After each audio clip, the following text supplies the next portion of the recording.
about 40% of people said that if the markets fell by 50%, they'd sell everything. And that would be awful because that's what happened in 2008.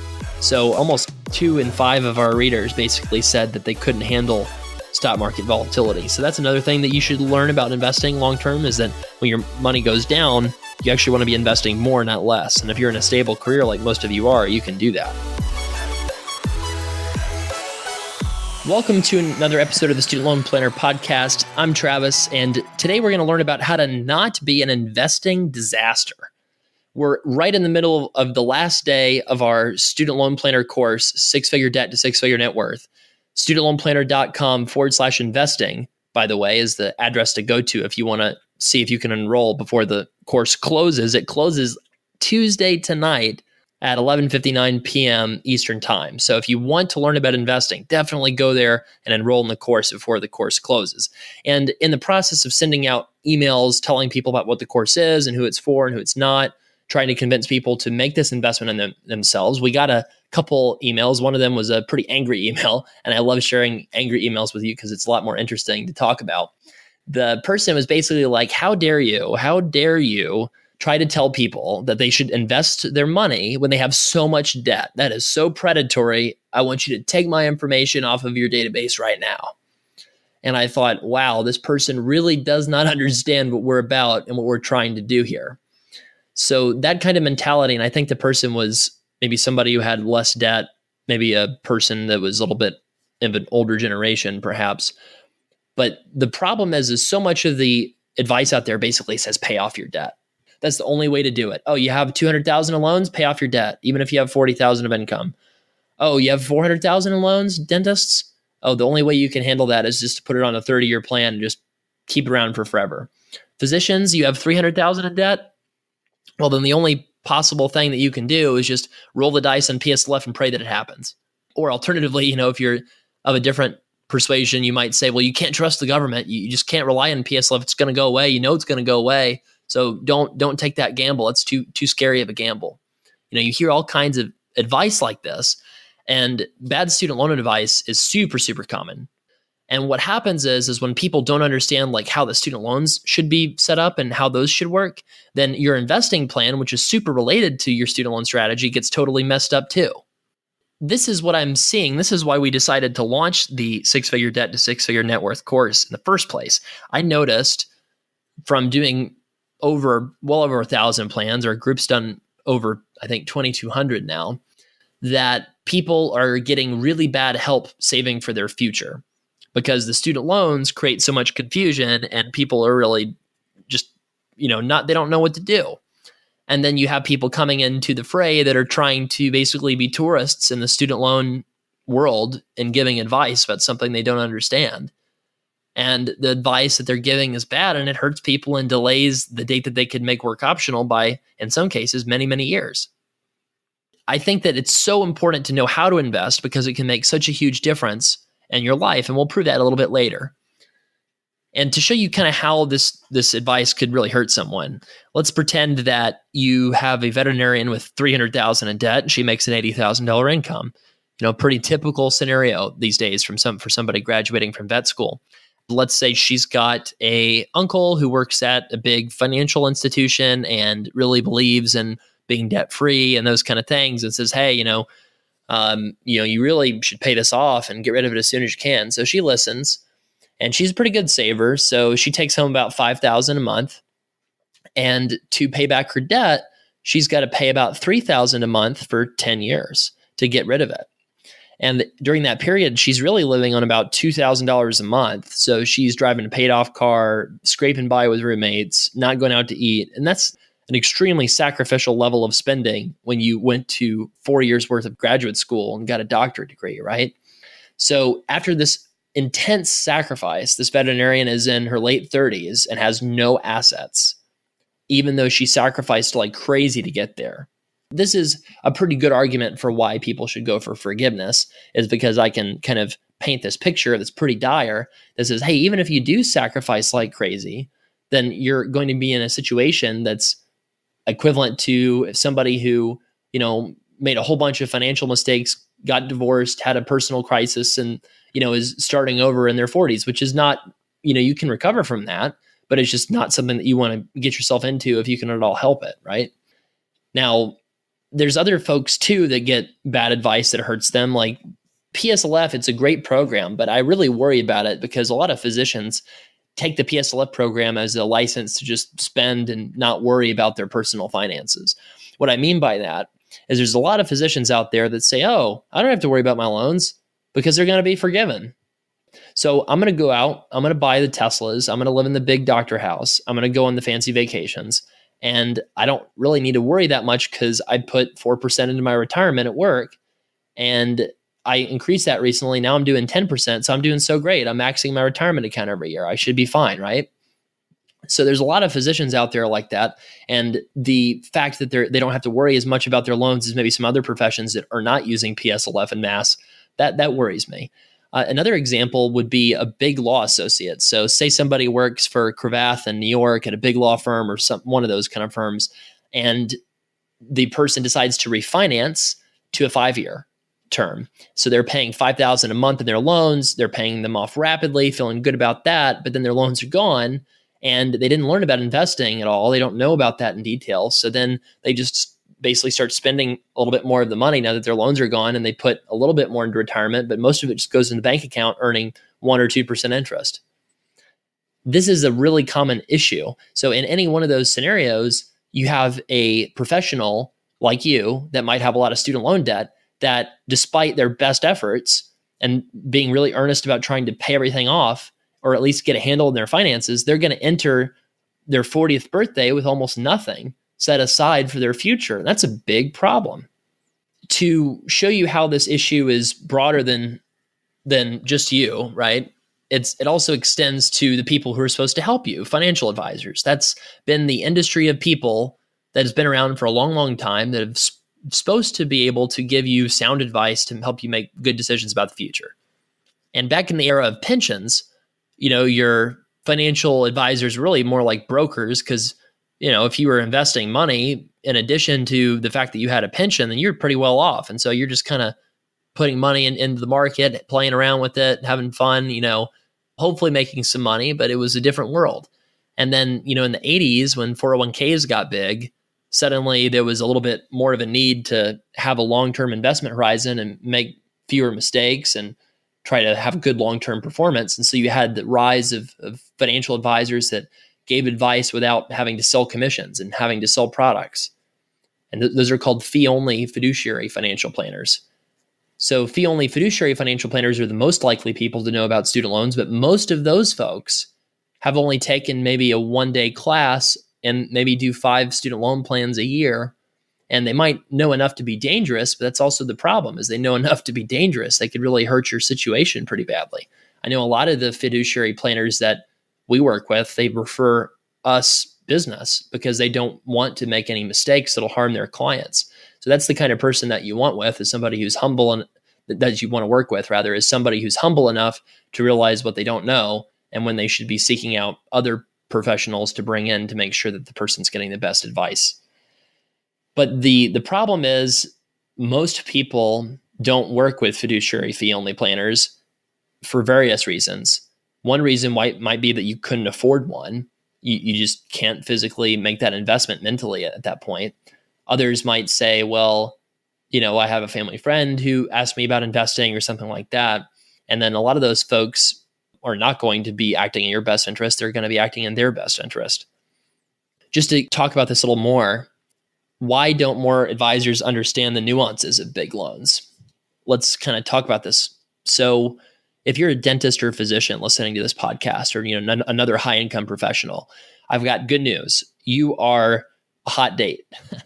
And I say that because everybody wants to work with you. There's lots of competition in the financial advice world these days because the industry used to be really, really high fee, very salesy, relationship based, and it's kind of being shaken up and changed now by all of these different algorithms and online services and the big companies like Schwab and Vanguard getting into advice, and fees are falling rapidly.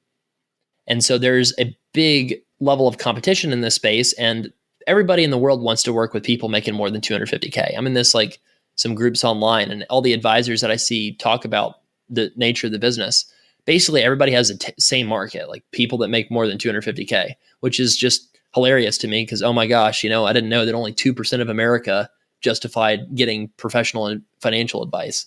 It's just kind of ridiculous, but that's the world we live in because the financial advice industry is super, super regulated. That's actually why we did the investing course rather than just us offering financial planning, because we'd have to pay tens of thousands of dollars in compliance fees if we just wanted to offer very, very basic investment advice, one-on-one, that is. The folks, if you're listening with the high incomes, you attract a little bit more sophisticated breed of financial planner. And they might know some things about student loans, and they will get you probably on a good path for achieving your long-term goals in terms of investing enough, investing in the right stuff. Unfortunately, a lot of people don't hit that level of income until their mid to late 30s, and then they've already given up 10 years or more in their lives that they could have been preparing for the future for. What's more typical that I see is student loan planner exists for all income levels, right? The only kind of common thread is our audience, about 70% of you have six-figure student loans.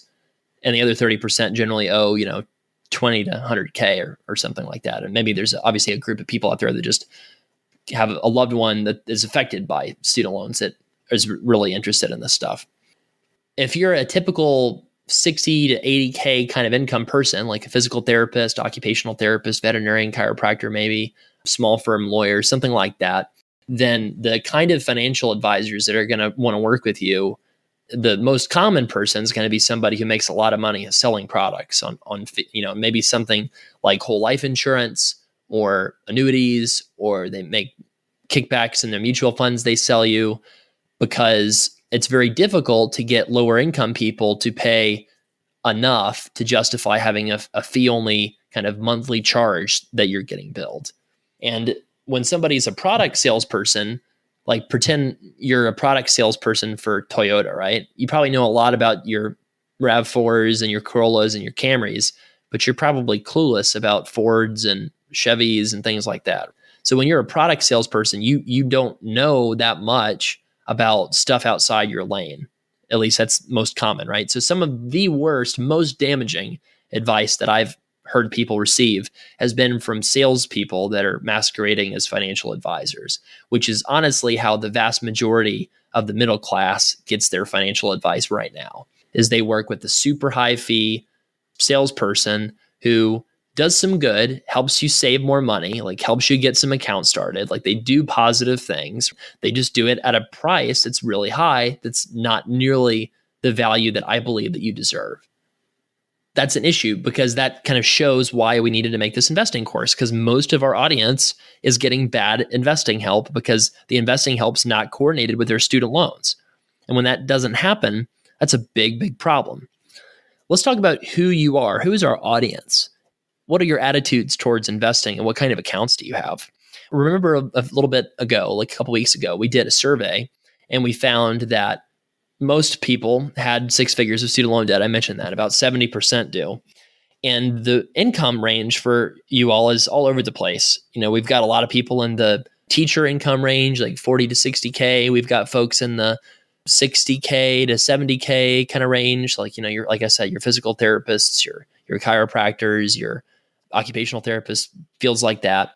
We've got the 80 to 120K range, your veterinarians, nurse practitioners, optometrists, physician assistants, and others, pharmacists in that range. And then you've got your, 120 to 180 range, like your dentists, veterinarians who are high producing or board specialists in that field.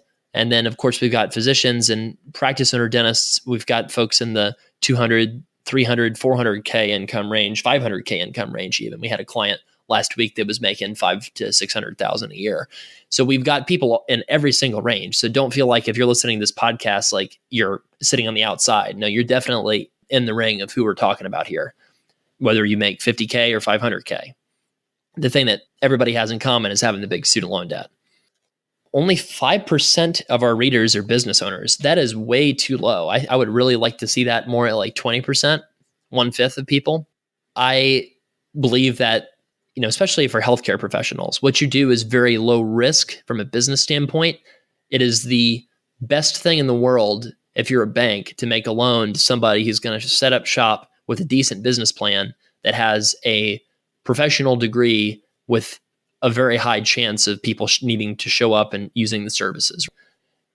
If you were a podiatrist or a dentist or some sort of physician with a defined specialty, and you're in an area that's not mega saturated, like, in New York or LA or something, then if you set up shop and do a decent job of telling people where you're at and, getting involved in the community, you're going to get plenty of clients without having to do a ton of work. And some people would say, Travis, you're an idiot. No, you have to do a lot of marketing. Well, you had to be super successful, sure. But just to be kind of average or below average and make a living, you can do okay with a professional degree because you've got protection from competition. You've got restrictions on you being able to practice, which means that other people can't just enter your field, right? And the public is generally pretty well trained that you pay money for certain services like chiropractic or podiatry or whatever. Because only 5% are business owners, a lot of people are giving away the fruits of their labor to people who actually own the businesses. And not everybody should be a business owner, but I think that people should at least try to aim to be a partner where you're sharing in the positive profits of the business. Of our readership, about 40% owned mutual funds. That's what they said. I think this is probably more than people think. Probably, I would guess 80% of our audience owns mutual funds. And they just might not know it because basically retirement accounts are generally mutual funds. Mutual funds means it's a pool of capital that invests in a bunch of different stocks or bonds. And, you can put in a fixed amount of money whenever you want and own a higher proportional share of what that fund is invested in. That's what a mutual fund is. I saw in our survey, very few people own CDs, not the stuff that we listened to in the 90s and the 2000s. I'm talking about certificates of deposit. And to be honest, like one of the first things that I did in my teenage years is I opened a certificate of deposit, and I felt really great about it. I went down to the credit union. I put, like $5,000 that I'd earned from working a bunch of odd jobs into like a 24-month CD or something like that. It's not that good to use CDs, in my opinion. Maybe if you're older, you have a ton of money and you like the security of a CD, the insurance features of a CD, great. But I'm glad to see that only 5% of our audience has certificates of deposit. I would much rather see people just put that money in a money market fund where it's very accessible and you can pull it out whenever you want instead of having it tied up. About 40% of folks had a 401k and a Roth IRA. That is the highest of any of the account types that we asked about of people owning, but it's also kind of low. Like if only 40% of people have some sort of retirement account like that, I'm concerned. We had 18% of people that owned a brokerage account. That really stood out to me because I thought that was way too low as well. If only 1/5 of our audience has a brokerage account, then only 1/5 of our audience has any chance of being able to not work before their 60th birthday. I tell people all the time that your money that you're putting into your retirement account is for when you're after 60. If you want to be able to retire after 60, max out your retirement accounts. If you want to retire in your 70s, just get the match in your retirement accounts. It's a very big difference between max and match. Match is when you put in like 4% and the employer puts in 4%. Max is when you ask HR, what's the maximum I'm legally allowed to contribute to this plan every year? And they tell you it's $19,000, and you try to figure out how to fit in $19,000 into that plan every year. That's a max. But that's only good enough to get you to retirement in your early 60s. If you want to have the freedom to work before that, you have to have a brokerage account, yet a lot of our people don't even have one. And then I asked a question further. I said, how much do you feel like you know a lot about different kinds of accounts? This is a little ironic, but the brokerage account was only 12% of people knew a lot about that. A brokerage account is something that you open at an investment company like Betterment or Vanguard or Wealthfront, and you put money into it, like, for example, VTSAX, VTIAX. These are total international stock market index funds. You can put money in those kind of funds in a brokerage account, and then you can have no limit on what you can contribute because it's just a brokerage account. It's just a account that you use to invest for stuff that's not specifically in your retirement account. So in addition to people who didn't know anything about brokerage accounts, which is the vast majority of you, Hopefully, maybe some of you out there know a lot about brokerage accounts, but most of us didn't. The other account that people knew nothing about was 529s. 529s are what you can use to be able to contribute to your kids' college and save for your kids' college. And what's kind of brutal about this is if only 12% of people know very much about 529s, that means that there's a big risk that a lot of our audience listening is not going to be able to send their kid to college without having the kid take out a bunch of student loan debt too. And the vicious cycle continues. I got super lucky in life. I had my personal hero, my grandfather, was somebody who always found investing really interesting. And I remember when I was growing up, I would go over and mow the lawn for Granddad, and we would hang out, and he would have a copy of the Wall Street Journal sitting on the counter, and we would read it over, and we'd talk about things, and I would learn about dividends, and he would tell me about how if you bought an investment, you could reinvest the dividends and buy more and more of it. And I learned a lot. And to be honest, like I probably would be just like you if not for him. Like I probably would not have any idea what a brokerage account was unless I had had that level of guidance when I was really a young kid growing up. There's nothing wrong with not knowing about brokerage accounts. What's wrong is just not learning about them after listening to something like this. We also asked in our survey a couple questions. We said, would you want to learn about the following? And actually people were equally interested in all three of these things. The questions of how to make work optional, how fast your investments could grow, and how much in hidden fees are you paying? Now, just to quickly go over each one of those, making work optional means having so much in investments that you could basically withdraw about 3 to 5% a year of what you have invested and live on that for the rest of your life. That's the point when work would be optional. So for example, if you have $1 million of investments and you pull out $40,000 per year, then you can live on that the rest of your life, then work would be optional for you. The next part is to figure out when that date actually happens. So if you put aside a lot of money with a high savings rate, you'll hit that date much sooner than if you put in a low savings rate. That's kind of the gist of making work optional. In terms of how fast investments could grow, a lot of people fall for these guaranteed annuities and things like that promise you, a 4% return guaranteed, right? Or something like that. There's no such thing as a guaranteed return. If you're doing a guaranteed return product, it's probably because there's some sort of catch.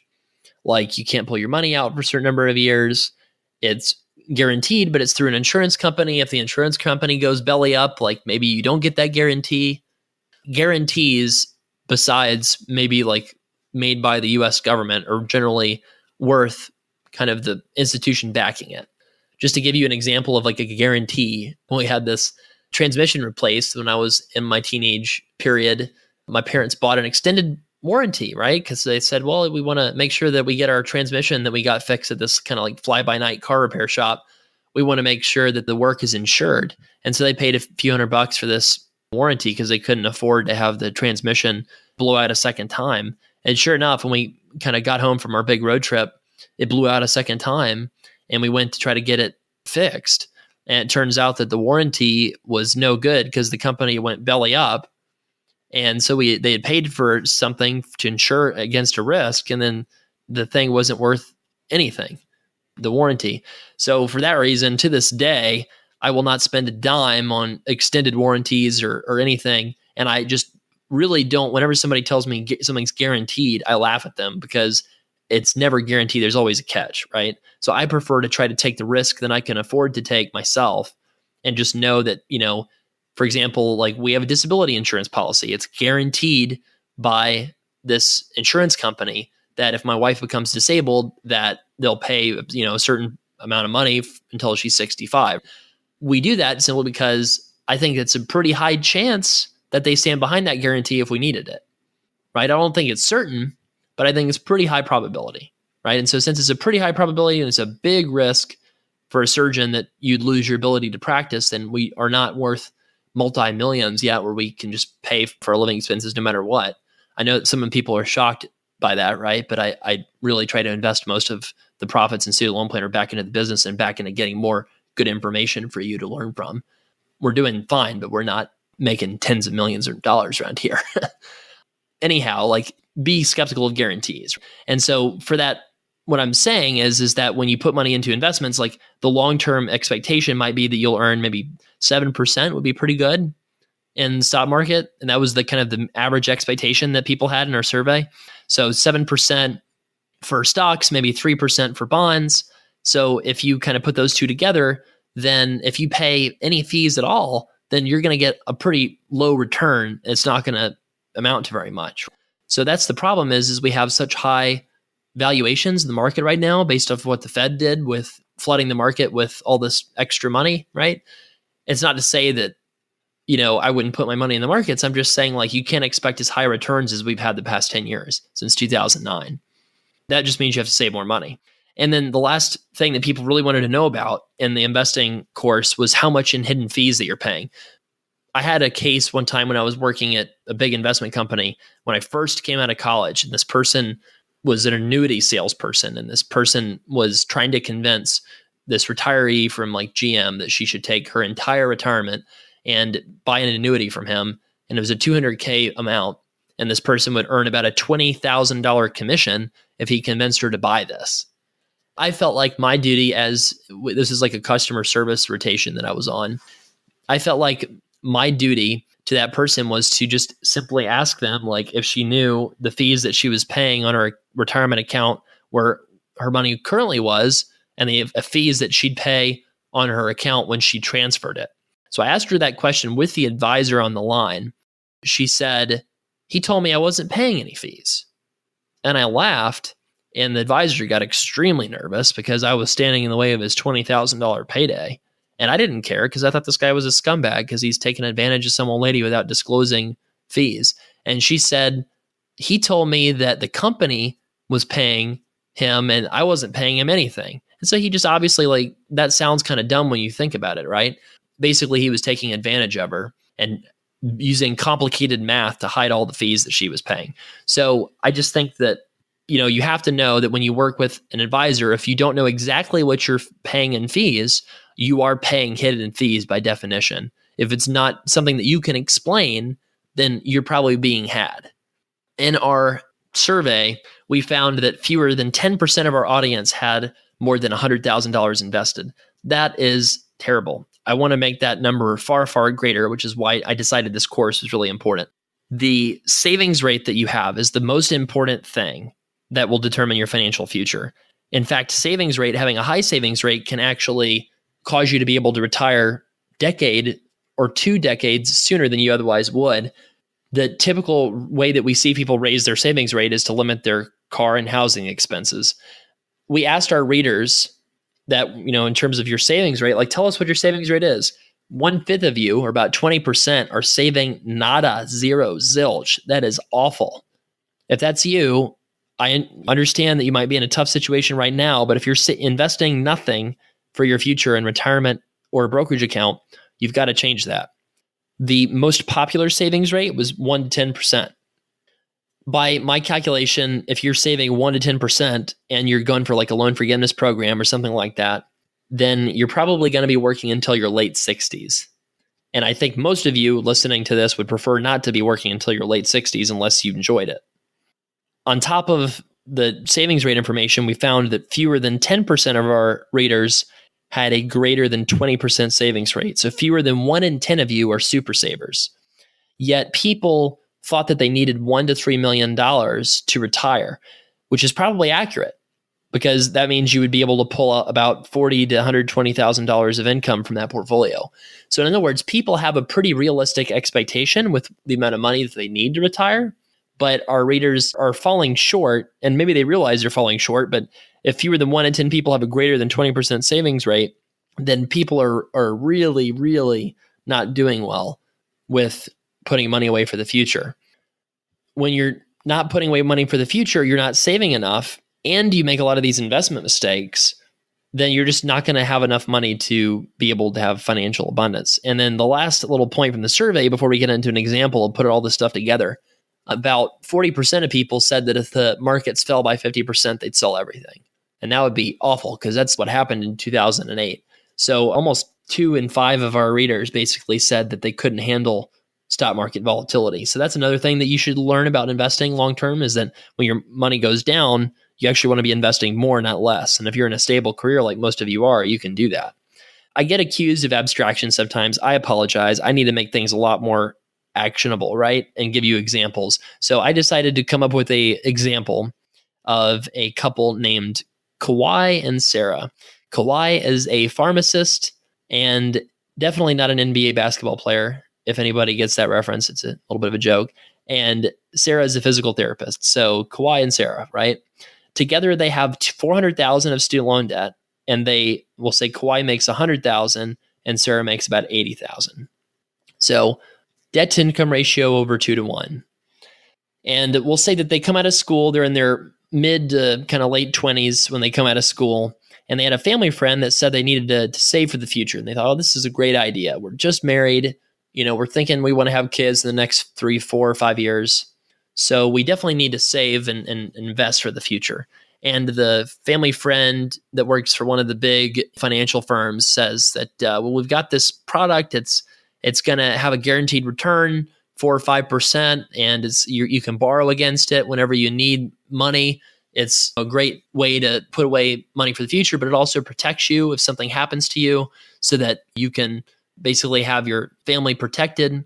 And they don't exactly understand what this is saying, but they sound like sounds like a good idea. So they put about $300 or $400 a month into this thing, and they realize later that it's a whole life insurance product from something like New York Life or Northwestern Mutual or something like that. And it's just a super expensive product. It's not getting them very good returns. They watch the stock market doing well, and they're like, oh wow, I think I should just cancel this. So they cancel that, and they stop paying into the life insurance fund, or at least they cancel the whole life part of it and they keep their term life part of it. And that takes them about 5 years to figure that out. So now they're in their kind of early 30s. And Kawhi and Sarah, they got introduced to other financial advisors along the way, but these financial advisors either wanted $100,000 of assets that they could manage, or they wanted a monthly fee of about $400 a month. That's about $5,000 a year. And since they have their student loan payments and they have car payments and housing payments, and they go out to eat, and they tried HelloFresh, which is pretty freaking expensive. We're using that right now. It's kind of interesting, but fun. They just don't feel like they can swing that $5,000 a year. And so they kind of just muddle along. They keep doing what they've been doing, and they find a radio show from somebody. One of the friends at church tells them about it. And this radio show says that they need to go hard on their debt and pay everything they can on their debt. Every dollar left over needs to go towards debt. And so they really kind of buy into this. And they figure out that with their budget, after taxes, mortgage, all these things, and they maybe have some kids, so now they have to pay for childcare, they can swing about $3,000, $3,500 towards their loans. So they do this for 5 years. They drop their loans from $400,000 to about $327,000, despite paying over $200,000 on their loans over those 5 years. So they still owe a mortgage level debt on their brains, but they paid like a couple $100,000 on their loans, and they're just really depressed that it hasn't changed all that much. So they kind of start to doubt the advice they got in that radio show. So then they think, well, I think I heard I can do some sort of income driven option, so I'm just going to do that. So they do that. And by the time they get onto the income driven plan and they're starting to get rid of their kids' daycare expenses and all those kind of things, they're 10 years out from graduating, or maybe a little bit more. So they're in their late 30s, almost at their early 40s. And they realize, oh my gosh, we're not putting enough in our retirement because we're in our late 30s and we have nothing. And we still have hundreds of thousands of dollars in student debt. So they decide, okay, well, we definitely need to put a little bit more in retirement. So they put like 5% in retirement at work to just get their match. Maybe they started a little bit sooner than that. So maybe they go from 5% to 10% or something, but it's not a big difference. And in terms of what they do have, Sarah has been moving around a lot of different physical therapy jobs. So she's going place to place. She has like 3 different small 401ks, all with like $10,000 to $20,000 in it. It's just not a whole lot. Maybe she cashed out one of them because she felt like it wasn't worth it to roll it into another retirement account. And so they are in their late 30s. They put up a little bit more into their retirement, but they realize too that they need to do something more. And so they read a book like a Rich Dad Poor Dad, or they see some sort of Facebook group, or they go to one of these things that they hear, commuting to work about house flipping, or they see like HGTV, they watch a lot of that to kind of relax after work, and they decide, okay, we're going to get into rental real estate. Like that's going to be the way that's going to be our thing that's going to transform everything. And to be honest, like I think that rental real estate's great. Like you can do something like biggerpockets.com, and you can check out their forums, and you can read resources that are put out by some friends of mine, like coachcarson.com. That's Chad Carson's site. And, you can really invest in real estate as an asset class and really do well with it, I think, if you read a lot of material and take the time to learn it. But a lot of people use it as a pipe dream. Like how many of these real estate things do you see on TV that are like, I'm a single mom and I make $100,000 a year for my rental real estate? Like it's just some sort of freaking Ponzi scheme, the way a lot of the marketing is. It's just basically, can I find some sucker that's really anxious about the future and convince them to pay a couple $1,000s for my class, and then basically make them feel good about themselves and give them this handbook that they may or may not use. And if they do, they probably won't do that well with it. So I mean, I'm really cynical about the real estate world, to be honest. But let's say that they buy a real estate play and they're in a high expense place. So they're in like Maryland or they're in California or something, and they can't really find any properties that are 1% monthly rent of the purchase price, which is what a lot of people say you want to aim for. So they instead buy a place where the cost of the rental property is about $400,000. The rent's about $2,500 a month. So the rent mostly covers their mortgage and their taxes, but it doesn't quite cover their maintenance. So the rental is either just barely cash flow positive or it's a little cash flow negative.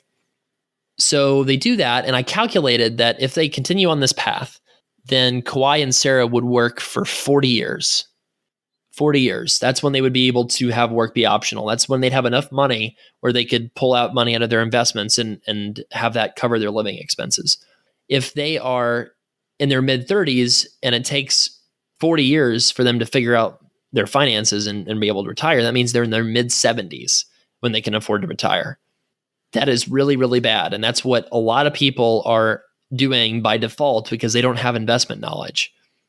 Now, what if Kawhi and Sarah had been in our parents' generation? How would their life be different? And this is like a little bit of a rant, but I think it's deserved because all the folks that are talking about millennials living in their parents' basement, you know what? Like people who say that, you're freaking ridiculous. Like go look at what we millennials have had to deal with in terms of our finances.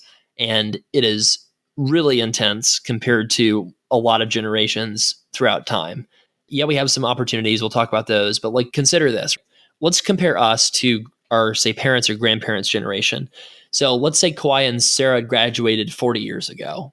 Maybe they would have, or 40, 50 years ago. So they'd have $40K in student debt combined. That's like a tenth, right? The student loan debt literally would have been 1/10 of what it would have been today. They would have had no competition really because there was a lot fewer pharmacists back in the day. So pharmacists could make a lot more money, and CVS and Walgreens didn't control the whole universe. So you probably were able to set up a mom and pop pharmacy location, and consumers probably paid higher prices, but the pharmacists probably made more money. The pharmacist might have even owned the building and had a little bit of extra that they could have sold in business equity to the big places that gobble up all these smaller places. So Kawhi probably would have been making more money, maybe like 50% more adjusted for inflation. Sarah could have practiced physical therapy with just a master's degree back in the day. She wouldn't have needed all this ridiculous extra training to make the same amount of money so that schools can be richer and have bigger revenue to spend more money on so they can have larger buildings and more prestigious research and all those kind of things that schools use the extra grad school tuition on. So Sarah would have been better off as well. And also housing prices are a lot more expensive adjusted for inflation today than they were back in the day. So they could have bought a 4-bedroom, 2-bath house, even in a place like California back in the 60s, 70s, or 80s, and they could have afforded it pretty easily compared to today where you almost have to sell your firstborn to be able to buy a house that's more than 2 bedrooms in California. Another kind of interesting thing, if you were born in 1937 or before, your retirement age for Social Security, meaning the age that you can get your full benefits, is 65. But if you're born after 1960, then your retirement age is 67. So in other words, you got to pay into the system longer for retirement benefits that start 2 years later. Let's be real, like our retirement age could easily be like 69 or 70 because the program is not funded for the long term. And so you have to do something to change it to make it solvent. And people are probably just going to say, we'll just keep delaying the retirement age.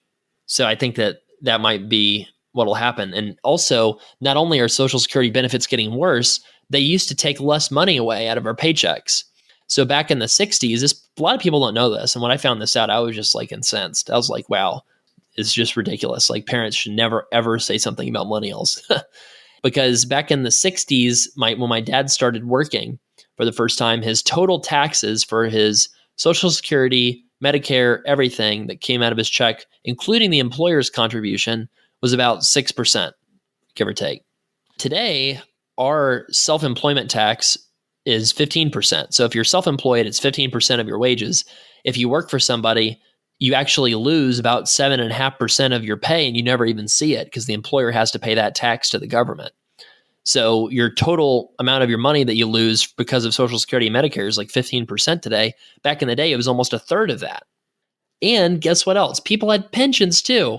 So you had cheaper houses, you had better social safety net programs that were cheaper, you had lower cost student loan debt by an enormous amount, you had less competition with higher incomes because the industry was less consolidated, so people made more money.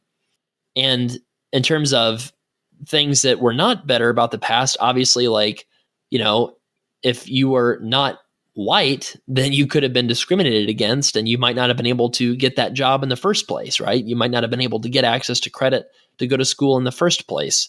So there are some other issues there too that would not necessarily make the past better financially, especially for everyone. But the people who could access those opportunities back in the day certainly had it way better off and had a way easier time than we do. Now, where can we win? Where can you dominate and really have your future be brighter than our parents? We have better access to information. You can type in any question, probably in your bedroom if you have like a Google Home or like a Siri sitting there or something, and you'll get an answer. You have a world almanac. I remember it's probably funny to think about the conversations we'll have with our kids and grandkids one day. Cause like I remember when I was in elementary school, I bought an almanac of the world because my parents didn't have internet yet.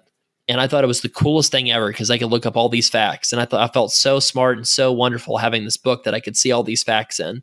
And today I can just go on Wikipedia and find that in a second. And it's just kind of unbelievable if you really think about the kind of change the world's seen in the past just since we've been alive. And we're not even, most of us, not that old. So technology has really transformed things. The price of information now is drastically lower. And if you know what you're looking for, investment fees are lower if you know which funds to invest in. And that's what we cover in the investing course at studentloanplanner.com/investing. We show you what kind of funds that charge low fees do for your finances compared to funds that have really high fees. For example, there's this one case where this Wall Street Journal financial advisor that got profiled, like he was featured in the Wall Street Journal. So like you feel like this person's at the top of their game, right? This person's portfolio had 2% hidden fees every year, and people were entrusting billions of dollars for them to manage. I think that's because a whole bunch of people are just totally clueless about the way investing works. Because if you're putting money into a place that has a 2% fee just to break even with the indexes, then you're going to have a pretty freaking hard time getting a good return long term. It's probably not going to happen as good as if you knew how to manage your own money. So because you have access to things like 0.25% investment advice at a place like Betterment or Vanguard, instead of 1% a year investment advice, it's like 4 times as much money. You can get better returns than our parents did. Because investment fees on mutual funds like VTSAX are like 0.04%, our parents were probably investing in mutual funds that were like 1% fees per year. And those funds still exist. You can still end up with those funds if you don't know what you're doing. But you need to know the material. I ran some numbers for Kawhi and Sarah. If they increased their savings rate and put it into investments and got a good investment return, they could retire in 20 years instead of 40 years. In other words, as a pharmacist and physical therapist, they could walk away from work 20 years from now if they wanted to, versus having to work until their 70s because they have to. And that's solely because they were putting a lot of money into investments and they know what they were doing. So this six-figure debt to six-figure net worth course is designed for somebody that has, I say six-figure, but it's really like $50K in student loans to like $1 million in student loans, with probably the typical person $150K to $400K in student loan debt. It's built for you specifically so you can make sure that your student loan plan fits with your investing plan, and your investing plan has to be rock solid so you can be a wild success story in spite of all these obstacles that are thrown in the way of the millennial generation because of just the world we live in right now. Because if you know this information, if you know how to identify the best value financial planner or the lowest cost, high quality investing service, or the right mutual funds to put your money into for the tax bomb, or you know how to invest for a side account just in case PSLF doesn't happen, even if it's a low probability, or you know how to make the decision between, do I pay off my loans faster or do I invest more money? Or you know how to set up a solo 401k and maximize it to save yourself $20,000 a year in taxes. Or you know how to put money into a municipal money market fund to get a 3.5% pre-tax yield compared to putting your money in a savings account and getting 2%.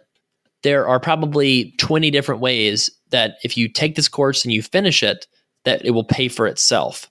That's why I really believe in this course. And again, it closes May 21st at 11:59 p.m. Eastern Time. So if you're listening to this on Tuesday, then today's your lucky day. You can go to studentloanplanner.com/investing and check it out and enroll in the course. And you can take it whenever you want. You don't have to finish the course by the date it closes. It's just the enrollment closes.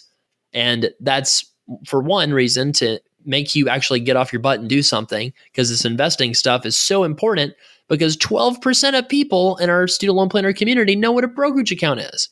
That means that so many people are not prepared for the future. Only 10% of people have more than $100,000 invested. That means people haven't realized that they need to be investing a ton, even if they are going for loan forgiveness. And so this information is really priceless. That's why there's a money back guarantee when you buy it within 7 days. And if you don't like it, you can refund the course in full. Just send us an email to help@studentloanplanner.com and tell us that, and we'll refund it. So studentloanplanner.com/investing, buy the course. It's only $199. You could spend $199 on a nice dinner out and a bottle of wine, and it would have no impact on your future. In fact, it might have a negative impact if you drink the whole bottle and you wake up and you throw up or something. But $199 for this student loan planner, six-figure debt to six-figure net worth investing course. If Kawhi and Sarah took that course and they saw how they could increase their savings rate, where they should invest the money into what funds, and how they can think about the right mix of stocks and bonds, and how they should be investing their tax bomb account, and where they should set up a brokerage account, and how much they should put into it every month, and how to identify how to avoid hidden fees and investments. If they took the course and learned all this stuff, I'm confident that Kawhi and Sarah could shave off at least 10 years, but maybe 20 years off of their required working career. And if you don't get excited about learning about something that could save 10 years or more off of your working career, then I don't know. I guess we would probably have to talk about sports or something if we're out at the bar or hanging out. Because I think that's super exciting. This information present in this course, I really hope you decide to make the investment. Thanks so much for learning about how to not be an investing disaster by having a high savings rate, by putting a lot of money into a brokerage account, maxing your retirement accounts, avoiding hidden fees by expensive financial planners, and not panicking when the market crashes. Check out the investing course. Reach out to us, podcast@studentloanplanner.com if you have any comments or questions. Thanks so much for listening.